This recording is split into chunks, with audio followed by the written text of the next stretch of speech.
कक्षा 10वीं की मेरी प्रिय छात्र छात्राओं, नमस्कार।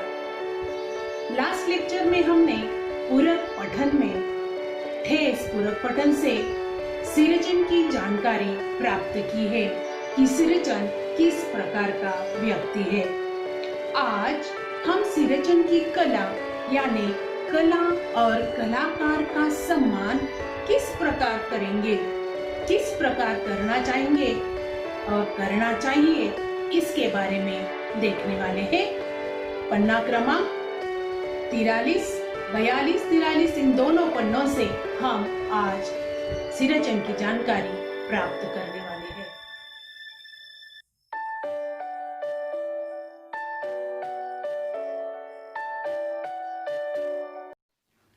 पन्ना क्रमांक 42।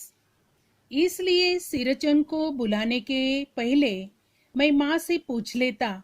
सिरचन को देखते ही माँ हुलस कर कहती, आओ सिरचन, आज नैनू मत रही थी तो तुम्हारी याद आई।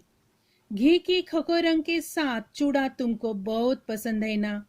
और बड़ी बेटी ने ससुराल से संवाद भेजा है, उसकी ननद रूठी हुई है मोती की शीतल पार्टी के लिए।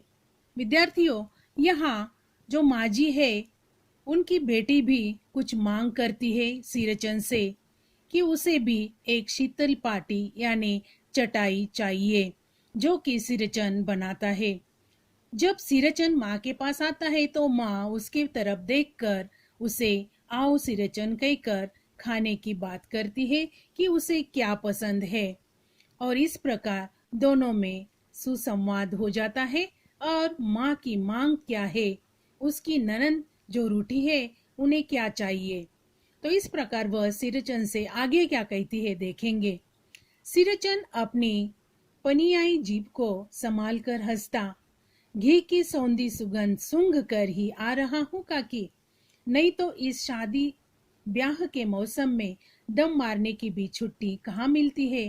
यानी वह समय जो है शादी ब्याह का है और सिरचन के हाथ से जितना भी कारीगरी का काम होता है सब लोग उनसे खरीद कर अपनी शादियों में एक तोहफा के रूप में दे देते हैं। जैसे ही माजी उसे बुलाती है तो वह कहता है कि मैं घी की सौंधी सुगंध सूंघकर ही घर से आया हूँ और इस मौसम में मुझे छुट्टी कहाँ मिलती है। यहाँ तक हमने पन्ना क्रमांक 42 देखा। पन्ना क्रमांक 43 पर पहला पैराग्राफ हम देखेंगे। सिरचन जाति का कारीगर है। मैंने घंटों बैठकर उसके काम करने का ढंग को देखा है। एक एक मोती और पटेर को हाथ में लेकर बड़े जतन से उसकी कुच्ची बनाता, फिर कुच्चियों को रंगने से लेकर सुतली सुलझाने में पूरा दिन समाप्त। काम करते समय उसकी तन्मयता में जरा भी बाधा पड़ी कि गेहूं सांप की तरह फुफकार उठता। फिर किसी दूसरे से करवा लीजिए काम। सिरचन मुंहजोर है, कामचोर नहीं। यानी इस पैराग्राफ में हम देखते हैं कि यह कला उसके हाथ में है। सिरचन एक कलाकार है, कारीगर है। कारीगर यानी कला जिसके हाथ में होती है और वह किस प्रकार का काम करता है वहां दिखाया है कि घंटों बैठकर वह अपना काम करते रहता है। एक एक मोती यानी एक एक टुकड़ा वह पटेर को हाथ में लेकर जमाता है। जतन करना यानी जमाना, और उसका एक जूड़ा बनाता है।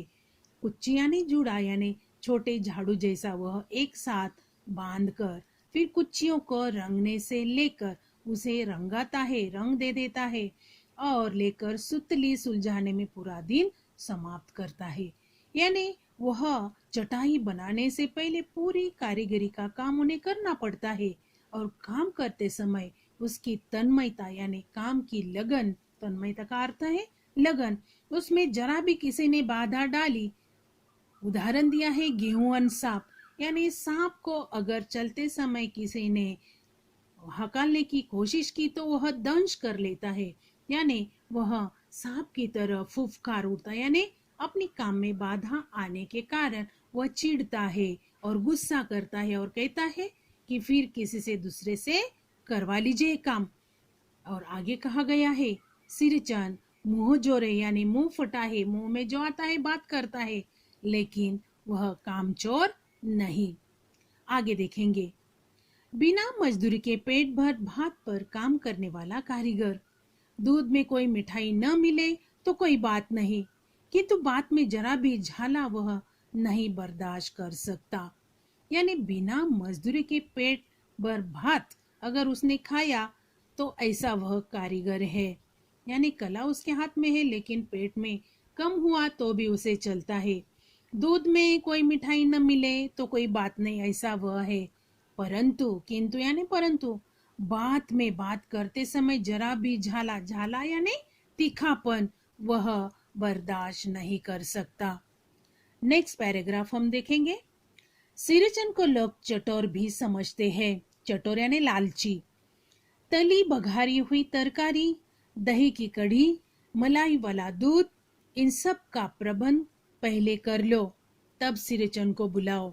दुम हिलाता हुआ हाजिर हो जाएगा। खाने पीने में चिकनाई की कमी हुई कि काम की सारी चिकनाई खत्म।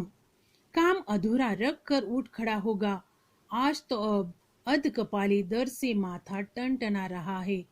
थोड़ा सा रह गया है, किसी दिन आकर पूरा कर दूंगा। किसी दिन माने कभी नहीं। यानी सिरचन के बारे में यहाँ कहा गया है कि वह थोड़ा सा लालची भी है।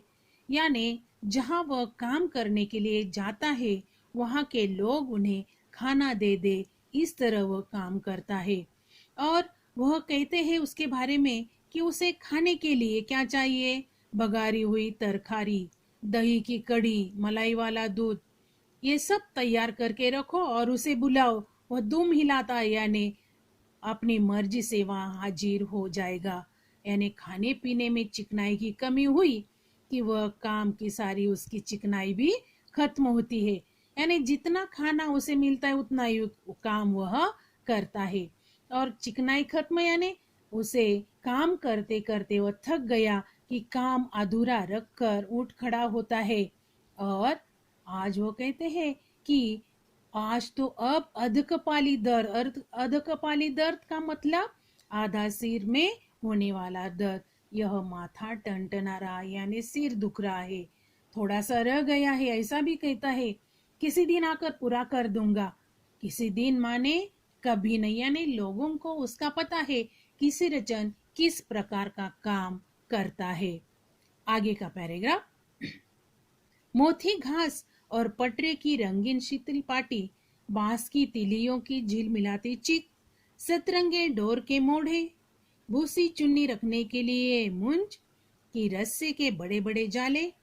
यानी यह सब जो मैंने अभी पढ़ा वह सब कारीगिरी का काम है। यानी एक प्रकार की घास है, मुंज यानी एक प्रकार की घास, शीतल पाटी का अर्थ है मोथी यानी एक प्रकार की घास, यानी बांस जिसका यह छोटा छोटा टुकड़ा निकालकर उसका भी वह शतरंज बनाने का काम करता है। यानी यह सब कारीगिरी किस प्रकार की है, इनके उदाहरण यहाँ दिए गए हैं कि हर एक घास का वह प्रकार किस प्रकार तैयार करता है।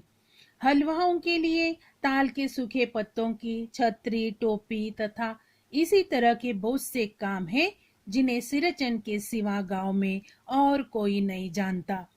यानी ये सब कुछ काम जो है, कौन से काम, मोतिया ने एक प्रकार की घास की रंगीन शीतल चटाई, रंगीन चटाई शीतल पाटी, यानी बांस की झिलमिलाती चीक, डोर के मोढ़े, भूसी चुन्नी रखने के लिए मूंज यानी बड़ी बड़ी रस्सी के जाले, छतरी, टोपी, ये सब काम किसे आता है? वह कहते हैं कि सिरचन के सिवा गांव में और कोई नहीं जानता। यानी ऐसा काम करने वाला वह गांव में अकेला ही है।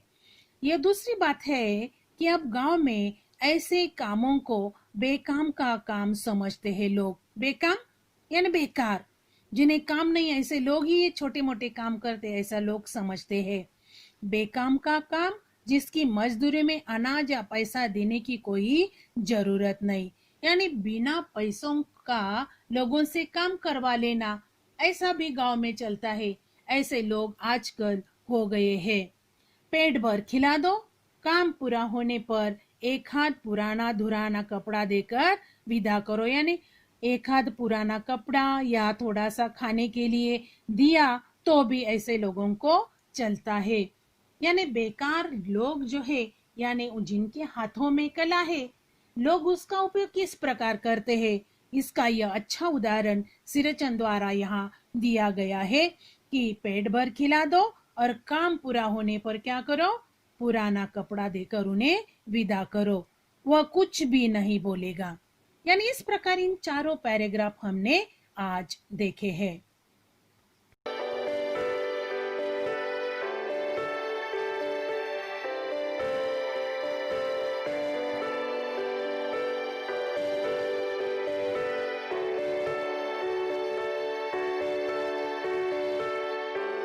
मेरे विद्यार्थियों, इन 4 पैराग्राफ में हमने देखा कि कला और कलाकार, इनका सम्मान करना हमारा दायित्व है। सिरचन भी एक कलाकार है और उसी का सम्मान किस प्रकार हुआ, इसके बारे में जानकारी हमने प्राप्त की है। इसी पैराग्राफ के ऊपर आधारित मैं आपको शब्दार्थ और एक पैराग्राफ लिखने दे रही हूँ।